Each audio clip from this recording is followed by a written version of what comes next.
आज का नया चैप्टर है परम्यूटेशन। तो पहले हम लोग परम्यूटेशन का मतलब समझ लेते हैं। इसका मतलब है to arrange things taking at a time. इसका मतलब है हम लोग को कोई भी थिंग्स जो है उसे अरेंज करना है एट ए टाइम में, उसे लेके। जैसे कि मान लो सपोज रैट, ठीक है। रैट जो है इसमें कितना सारा वर्ड है? 3। यहाँ पर थिंग्स कितने सारे हो गए? 3। अगर ये तीनों थिंग्स को एट ए टाइम में हम लोग को लेना है, मतलब तीनों, किसी को छोड़ना नहीं है, वही होता है टेकिंग्स एट ए टाइम। तो एट ए टाइम से अगर हम लोग takings all at a time भी हो सकता है या फिर कुछ और भी हो सकता है। इस एग्जाम्पल में हम लोग ले रहे हैं taking all at a time. अगर हम लोग लेते हैं तो इसे कितने तरह से अरेंज कर सकते हैं?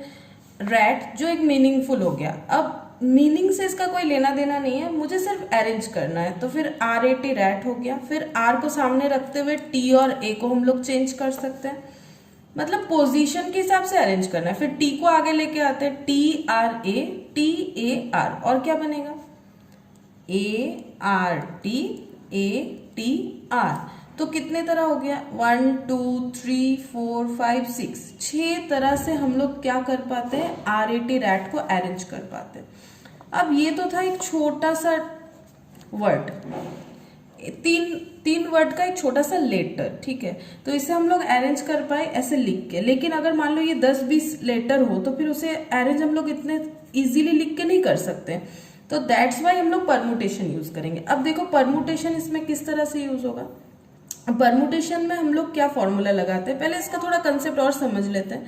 मान लो ये 3 बकेट है, ठीक है। 3 बकेट क्यों? क्योंकि मेरे पास कितने सारे स्पेसेस हैं? 3 स्पेस है जिसमें मुझे 3 वर्ड को अरेंज करते जाना है अलग अलग तरीके से। अब पहले बकेट में डालने के लिए मेरे पास 3 लेटर अवेलेबल है, ठीक है। तो मेरे पास कितने ऑप्शंस हैं? हम यहाँ पर R डाल सकते हैं, A या फिर T, कोई भी तीनों में से एक डाल सकते हैं। ये हो गया 3 ऑप्शंस। उसके बाद यहाँ पर क्या क्या डाल सकते हैं? यहाँ पर हम लोग अगर कुछ भी एक डालते हैं, सपोज T, तो यहाँ पे लिए कितना ऑप्शन बच गया? R और A, 2 ऑप्शंस। और अगर यहाँ पर हम लोग कोई भी एक डाल देते, सपोज हम लोग यहाँ R डाल दिए, तो यहाँ कितना बचा? A, that is 1 option. अब इसे इनटू कर लो तो कितना बन गया? 6 ऑप्शंस। अब यहाँ भी काउंट करो, 1 2 3 4 5 6 वेज। यहाँ भी क्या हो गया? 6 वेज या फिर ऑप्शंस बोलो। तो ये हम लोग थोड़े थोड़े परम्यूटेशन के फॉर्मूले की तरफ जा रहे हैं। ये जो हुआ एक्चुअली हुआ क्या? 3 इंटू 2 इंटू 1। इसे हम लोग बोल सकते हैं 3 फैक्टोरियल, इसे बोलते हैं फैक्टोरियल, या फिर ये वाला साइन भी यूज करते हैं, इसे बोलते हैं फैक्टोरियल। फैक्टोरियल क्या होता है? फैक्टोरियल में हम लोग ऐसे लिखते हैं, जैसे 5 फैक्टोरियल है तो 5 उल्टा गिनना है, 5 4 3 2 1 हो गया 5 फैक्टोरियल। तो ये हो गया फैक्टोरियल का फॉर्मूला। अब परम्यूटेशन में क्या होता है? NPR। NPR मतलब N परम्यूटेशन R।